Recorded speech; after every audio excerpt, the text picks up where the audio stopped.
Hi everybody, it's me, Christian, and we're back with part 2, HIV and Media TV Movies. Last time we were talking about Philadelphia, an archetypal example of representations of HIV and AIDS at the height of the epidemic. But TV movies were actually the first to create a discourse about this subject in the mainstream media. TV movies were huge staples of network programming at this time. In 1996, 264 of them aired on network TV. And just 4 years later, only 148 were produced. And then cable kind of swooped in and took over. In the meantime, an early frost. Starring Aidan Quinn, Gina Rollins, Terry O'Quinn even had a day player bit on this one. In this film, Aidan Quinn plays a lawyer named Michael. I am a partner.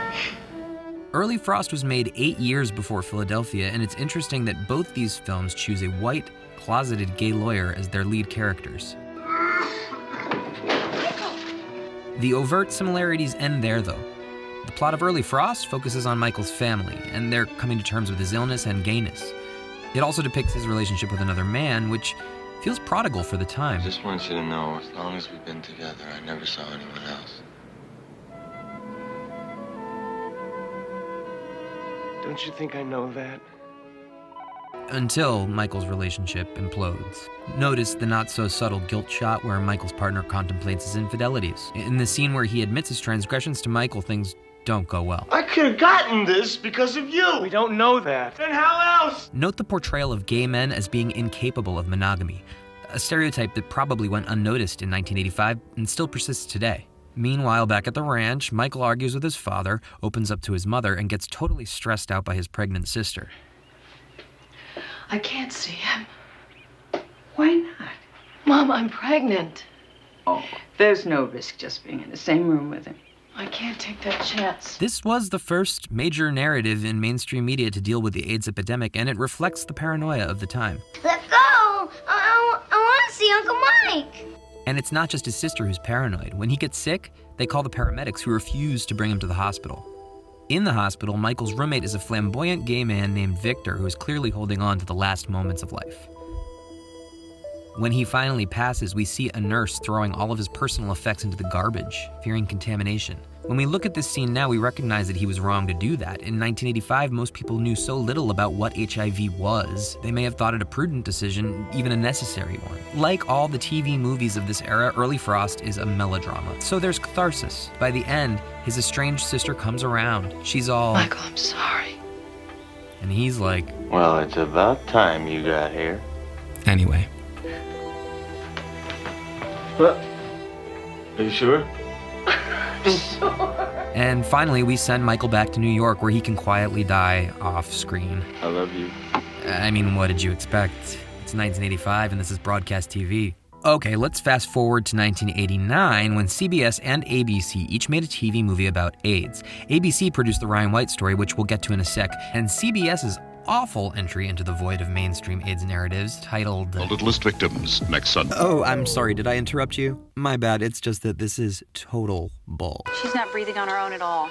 Let's give her another amp of bicarb. According to rumor, the original working title of this cinematic dud was The Innocent Victims, which is an inherently discriminatory title in that it assumes that those who did not contract HIV from blood transfusions or during childbirth, the ones who contracted it through sex or IV drug use, are in fact guilty, deviant, perverted. You get the idea. So the innocence label with HIV is in and of itself discriminatory, and probably one reason why The Littlest Victims doesn't really work. It's a crappy TV movie, and I love TV movies. But this one, not so much. Littlest Victims didn't just underrepresent the gay community, which was at the epicenter of the US epidemic. It fails to represent any gay people at all. As if we didn't exist. I mean, it's possible this guy, maybe he's on the deal. But let's move on. In the same year, ABC's The Ryan White story tells the true story of Ryan White.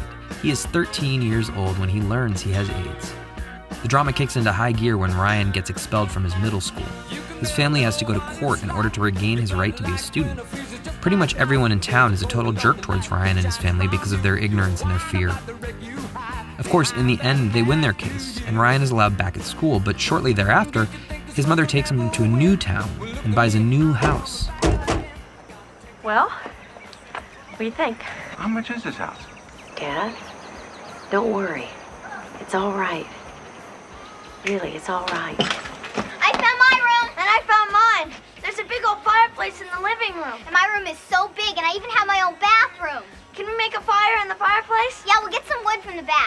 Sure, go ahead. Be careful. Yeah, let's go. Jeannie, how did you get this loan?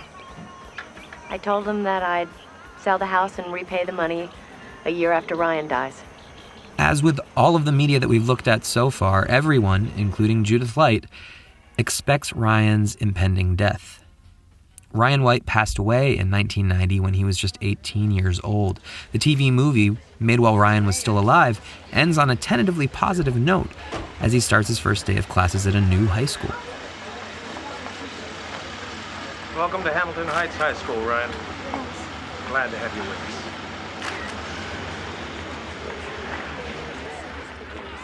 Hi, I'm Jill, student body president. Welcome. Hi, Ron. Glad to meet you. Hi, Ron. This final scene is a faithful reenactment of Ryan's transition to a new school, and it speaks to a certain turning point in the national conversation about HIV and AIDS. Ryan's story, because he was a quote-unquote innocent victim of a tainted blood transfusion, served as a catalyst for some very real destigmatization of people affected by the disease. And the Ryan White Act, passed by Congress only 4 months after Ryan White's passing, is the largest federally funded program for people living with HIV. Hundreds of thousands of people, myself included, owe our lives to Ryan's legacy.